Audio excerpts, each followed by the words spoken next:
it all started with the idea of the parish council wanting ideas to celebrate the Millennium. And I was interested in getting an idea of how big the solar system was at the time. And also, I've been reading about how ancient civilizations had their monuments to mark points in time. I thought, wouldn't it be marvellous if we could put a scale model of the solar system in this village, where everything was exact, and in the position with the planets as they were on Millennium night. So that's how it started.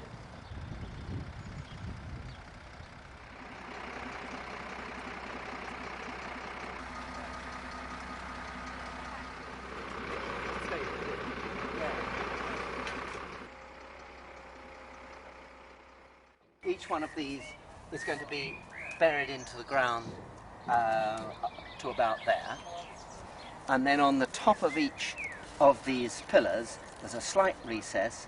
You'll have a disc with the planet engraved on it, but there's a special one, and this dome here, which is meant to represent the sun, to one in 5 billion.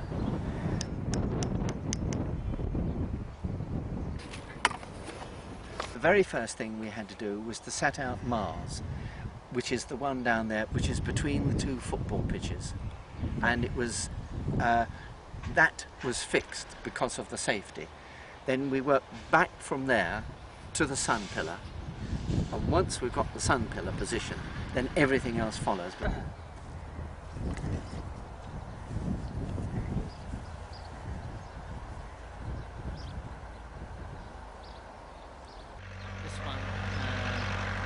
Has to be 32 metres.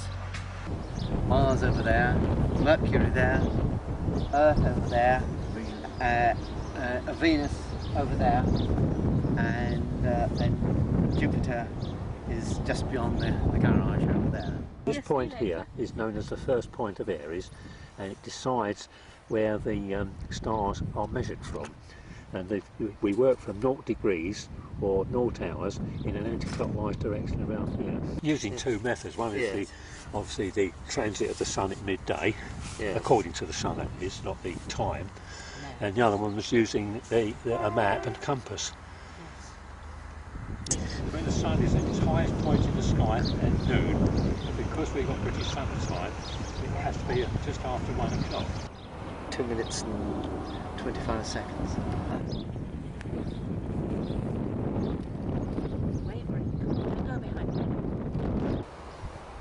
Let's go up there now. Yes, it's slightly. It's not bad at all. Dig this out.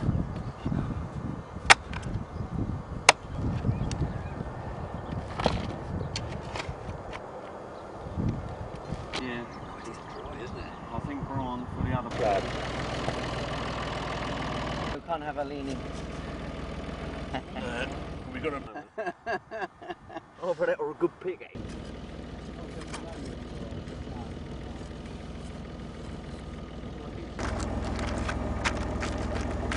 There we go. Well, I wonder when they'll be discovered, if ever. Yeah. Yep, right, okay, you let go then. Go on in.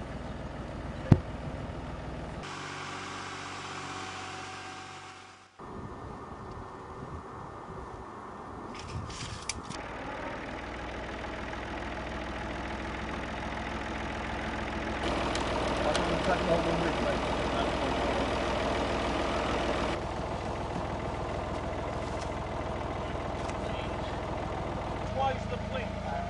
Where's the insert?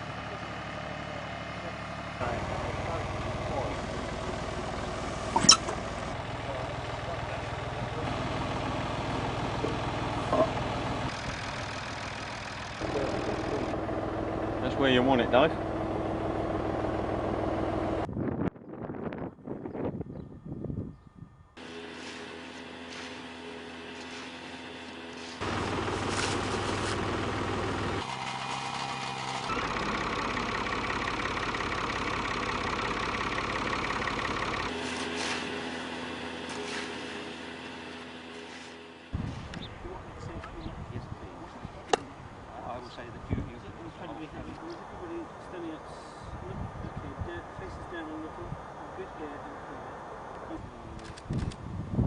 chairman of the council. It's very appropriate. Yes. Okay. Don't actually polish your face. Okay. Connie and Rachel. I haven't seen Rachel. No, I haven't seen No, Rachel. No, she's not coming.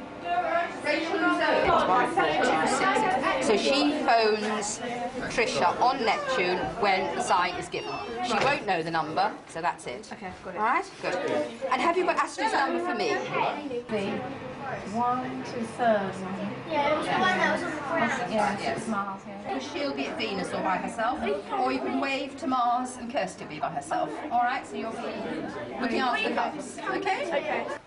The closer ones will be with Pauline and the cubs, and the far-flung ones you'll go off with the adult who's taking you. And the 4 staying at the base are Astrid, Emily, Louise and Gemma. Good. We'll see you all for photographs at the end. Gemma, it's you I need to see, I think.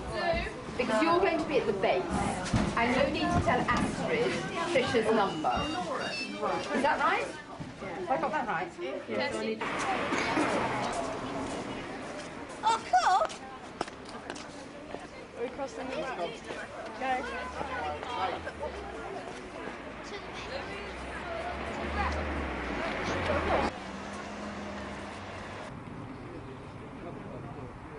And all members? No.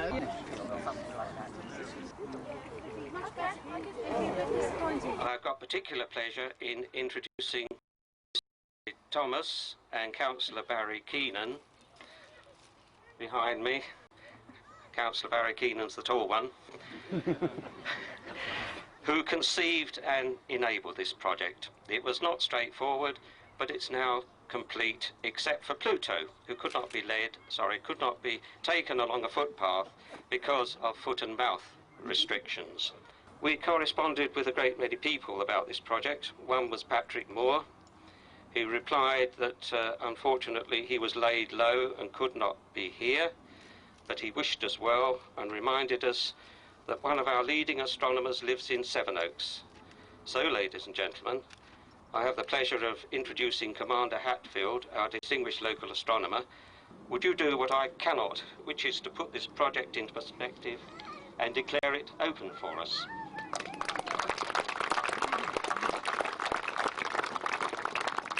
Thank you, Mr. Chairman. I'm going to cheat a bit because I want you to see how big the sun is. So I'm going to unveil it and then reveil it. That's the sun. Can you see on my badge here, little ball bearing? That's the Earth, on the same scale as the sun.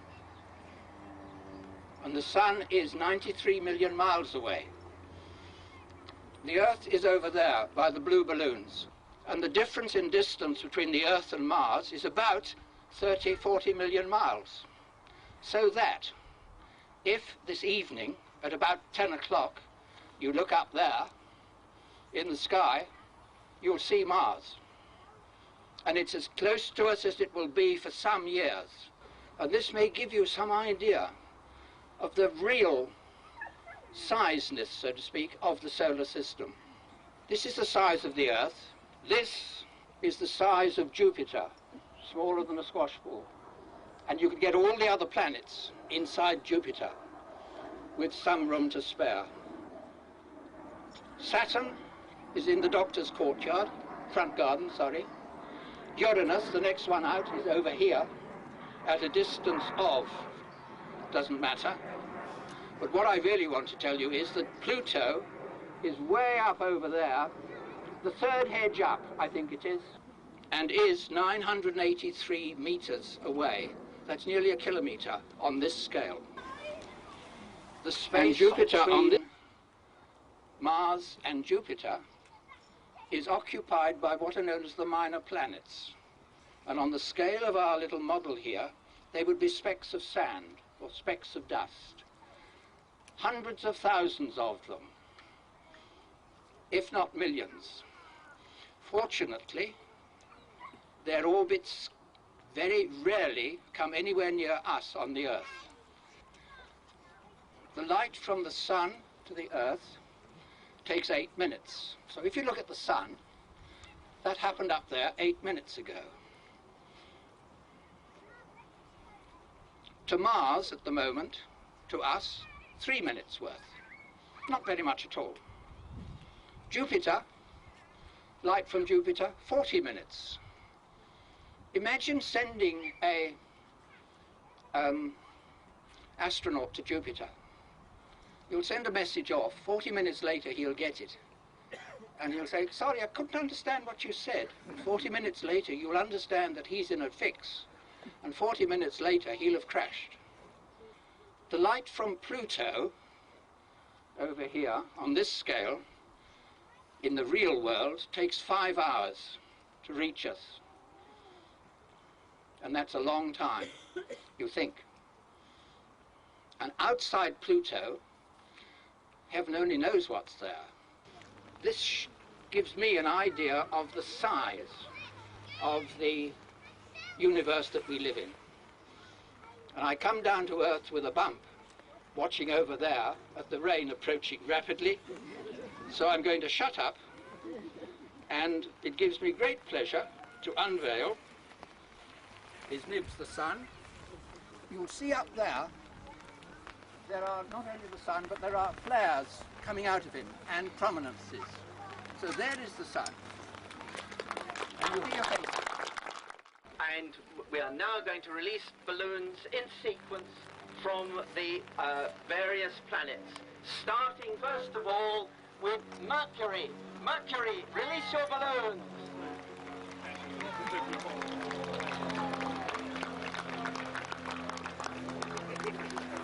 Venus, release your balloons. Earth, release your balloons.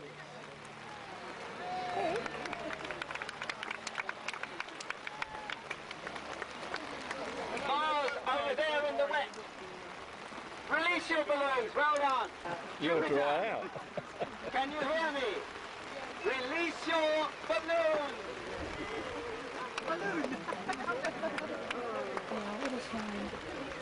Are you receiving me, Saturn?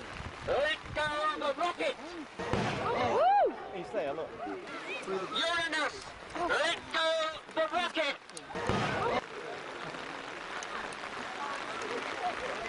Neptune, let go the rocket. Pluto, let go the rocket. They're communicating by mobile phone. Right, there we are. Well done, Pluto, well done. Let's see whether we can see Pluto balloons go up. Yes, you can see them. Just below the hill. Thank you very much. Do start to look round the solar system. It's quite a big place.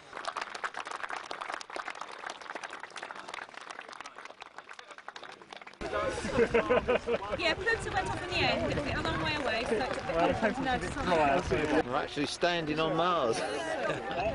Otford guy. Who's that?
you want me to be?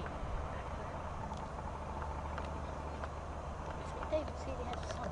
So the idea is this sets up the positions of all the planets, and on the red here we have Venus, which is over there, Mercury, which is there, Mars, which is there, and Earth, which is over there.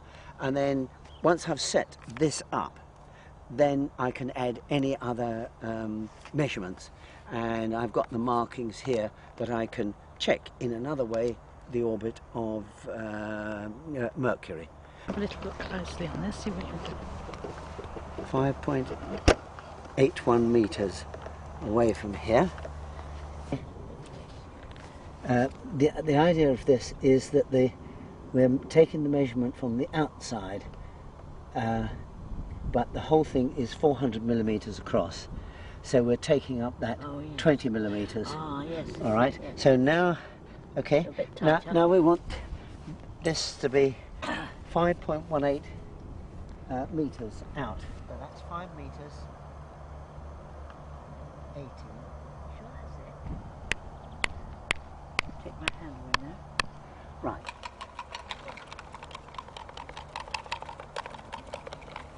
We bring that side.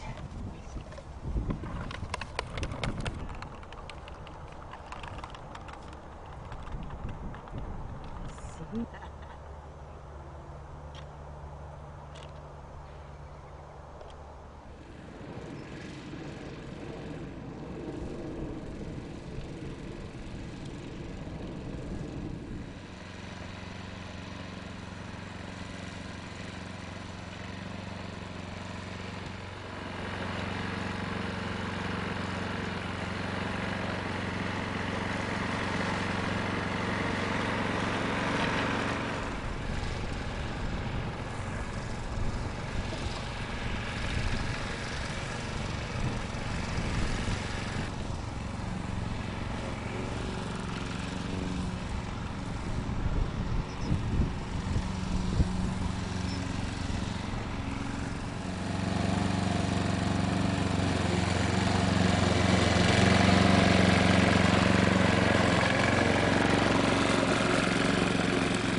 So this diagram is set up in order to give the position of the planets on any given day, and here we have the 30th of September 09, and I get this piece of paper off the net, and then I mark up the lines which show where the planets are, put it on top of the sun pillar in the correct way, and then use this to direct Audrey into the correct place on the orbit.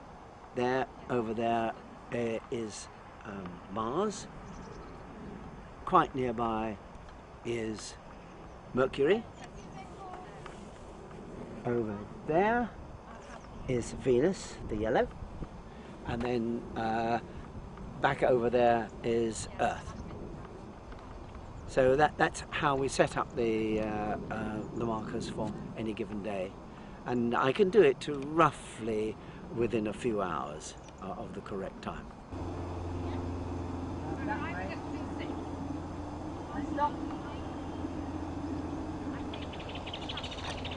That's it. So, further on.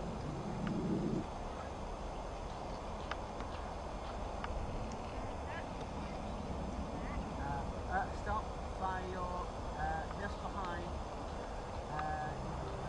just between your feet.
So that's the one, similar, identical one as to Sydney. I see.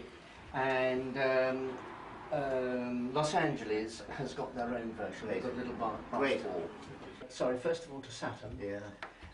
Then to Uranus. Yeah. To Neptune. Yeah. And then we'll come round to a viewpoint just here. I see. Where we can look back to the recreation. I see. There you go. This is the model at Los Angeles. Please visit Otford, England. Yes, I see. Yeah.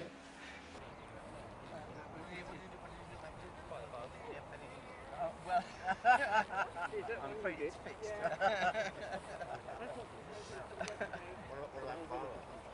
Well, now, Fergus Walsh used this to illustrate where Quaoar was. And he walked from the Earth to here, yes. And then he went out into the field behind you, yes. And waved a flag to say, this is where Quaoar was, outside the orbit of Pluto. Yep. Now, we've got Mars, you can't see it because it's a ground level, yes. between two football pitches. Yep. We had to do that. And then we have Earth over there. I see. Now, other things that I've got here, with I've mown out the various orbits of the planets of this year. This one is done quite accurately, and I've marked in where 10 days motion is. Yes, so that's where the Earth is. That's where Mercury is. Yes. Now, if you'd have come at 6 o'clock, it would have been about 4 meters to the left. 4 centimeters to the left. Fair enough. And then we have Mars is out over there. And I thought what was quite interesting about that, there you have the Earth there, there you have Mars, and then Earth is just a little bit beyond where Beagle was launched. And the two will move together, and Mars will be out roughly there when it lands, but Earth is going to be sort of in that position there. Well, isn't there going to be a problem of communication after in the next few months, because you'll have Mars there, Earth there, with the sun in between? No problem. Plenty of problems, will it? You're bound to. They might relay via space probe, but the actual restriction is bound to come off. Right. But one of the stationary probes might do it. Oh, right.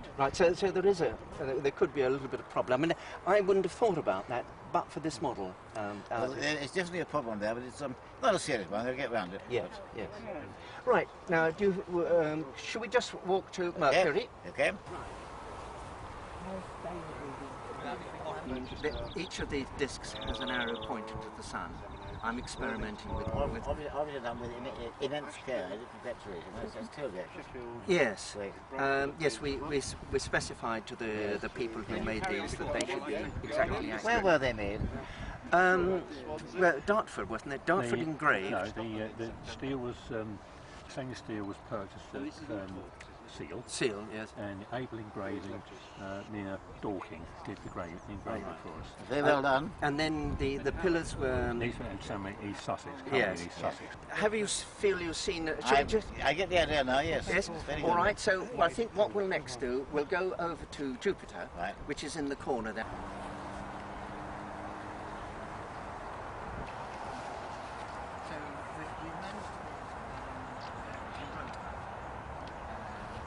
View of Jupiter as seen from Earth, yes, rather than from the top, because I think people sort of recognise that. I didn't put the Great Red Spot in because I don't think it was visible at that day. It's not always there anyway. I mean, no. It disappears again. Oh, right. It was not there. It does disappear. But that's how I see the colours through my telescope. I don't know whether that's right or not. Well, I haven't got their ideas, but for me it's yellow. Is it more yellow, is it? More yellow, yes. Right. Very happy to have it here. And each one of these has now got It's fine. It shows what it's meant to show. Yes, yes. And again, it's the view that one had from the Earth instead of the top. And to get there, we go right to Pluto Athenian. We go through the width of the Quaoar belt. Oh, right. So how many miles is it outside the orbit of Pluto? Well, we don't quite know, but certainly it is very near Pluto. Right. Don't you think it should be counted as a planet? We all thought so. But the way that it interacts with the orbit of Neptune. We thought we went so well. So very well. We like to keep it as a planet. Right. Because my old friend tried Tom Borton. Yes. So that was remarkable, wasn't it? What a bit of work to find that. He did very quickly. He's dependent. And the interesting thing is, you know, he works on lower calculations. Yes. And pretty accurate. Yeah. But Pluto is so small in the main method, it could not produce those perturbations. Right. Either it was sheer luck, or else the real thing's out there. Right. Well, and it's X. Well, we'll go just outside where planet X is. Okay, we'll go. Where is Pluto? See it? Yeah. Now you see there's a gap between the two near, and in the distance there's a darker I see that. and just very slightly to its right. Got it. There's just the top of Pluto. Got it. So that gives you an idea. So we're about 4.5 light hours away from there, and my own part, I think this view back to there. I agree. All right. Still, and in the winter you can see it back. That's right, So there we are. Most impressive. So I think you deserve to get back. Most impressive. Most impressive. Talk a little bit about what your impression is of what you've seen today. I think it's very good indeed. It sets out to show the vast scale of the solar system, and it's done that very well. So I think it's a very educational thing, and most impressive. Ought to learn with great care, because everything is deadly accurate. Can you compare it perhaps to other models you've seen? I haven't seen one as good as this, frankly. I doubt if there was one, certainly not in England. I don't think so. What sort of purpose do you think these types of models serve? Perhaps you can address the kind of educational aspects and the enlightenment it throws upon all of us. It brings home, I think, how small the Earth really is and how lucky we are to be in this particular position. After all, see our Earth in the recreation field, go right out to Jupiter and Saturn, right out to Neptune. It does show how insignificant we are, and people don't really realise that. It seemed to me to be strangely accurate. They've taken the greatest care. In the recreation field, it's deadly accurate, of course. Going out to Neptune, Uranus and Neptune, again within a few feet. It must have taken immense care and very careful measurement to make that so.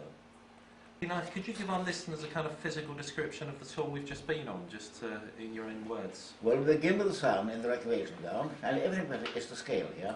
Begin with the Sun, and there we have the orbits of the 4 inner planets, Mercury, Venus, Orion, and Mars. Then, right at the edge of the ground, we come to Jupiter. It shows how far away Jupiter is. But then, Saturn must be further out still, so we can't see the recreation ground. You don't ever get into the car then, go up to surgery. And then the last 2 journeys, Uranus and Neptune, they take some time. And you realise the vast scale of the solar system, which so many people don't appreciate. Something most unusual, we use great credit to the area, and great credit to those who designed and built it. It must take a lot of doing. Thanks ever so much. Thank you, Patrick. Very much appreciate your time. I'm using also.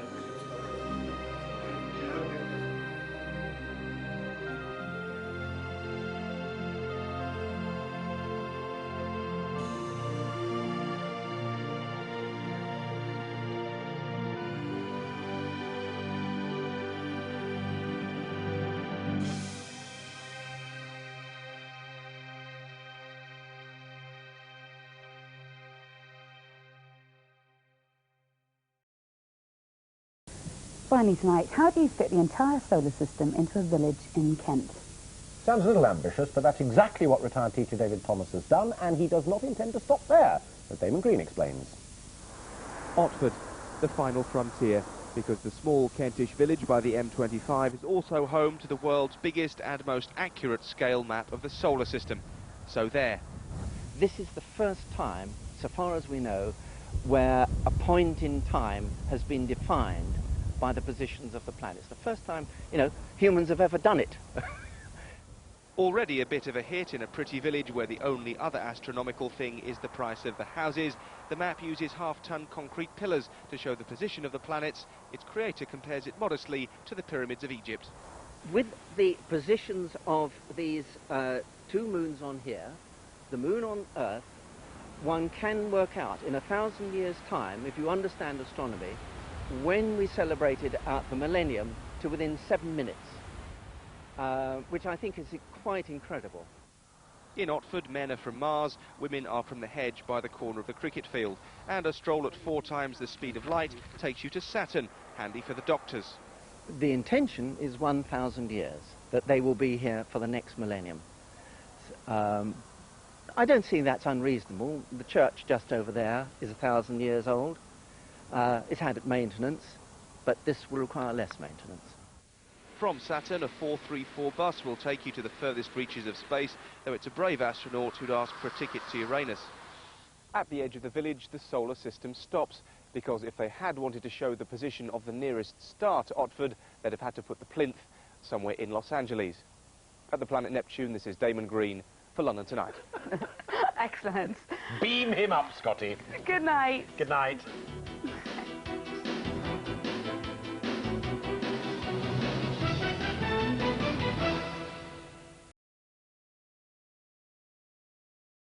Now, it's the most significant discovery in our solar system for more than 70 years, according to the experts. Astronomers in America say they've discovered a previously unknown icy world some 4 billion miles from Earth. It's the first to be discovered since Pluto was spotted in the 1930s. Fergus Walsh has been finding out much more for us. Deep space may look crowded, but discoveries on this scale are rare. And it's this tiny speck that's got astronomers so excited. They've called it Quaoar, a frozen world at the very limits of our solar system. And this is what they think Quaoar looks like, a mass of ice and rock. Now, to give you some idea of just how far away Quaoar is, we've come to the village of Otford in Kent, where they built this scale model of the solar system. This pillar here represents the Earth. The one down there with the silver ball on top is the Sun. It's 90 feet away, but in reality, in space, 90 million miles. The Sun here, built to scale, is of course the heart of our solar system. But if you want to know how far Quaoar is, just keep your eyes on the fields in the distance. And way over here, more than a mile away, is Quaoar. In reality, it's 4 billion miles away, the furthest object ever found in our solar system. The big question now, have we found the 10th planet of the solar system? To be a planet, it's got to be, well, big and orbit the Sun. Here's the Earth and its moon, dwarfing the smallest planet, Pluto. The trouble is, Quaoar is even smaller, just 800 miles across, so it probably won't qualify. I think the purists would say it isn't a planet, and the same purists have argued for some time that Pluto is also not a planet, and I'm sure this discovery will reopen the whole debate. Planet or not, astronomers say Quaoar is an important find, and there may be lots more just like it waiting to be discovered. Fergus Walsh, BBC News.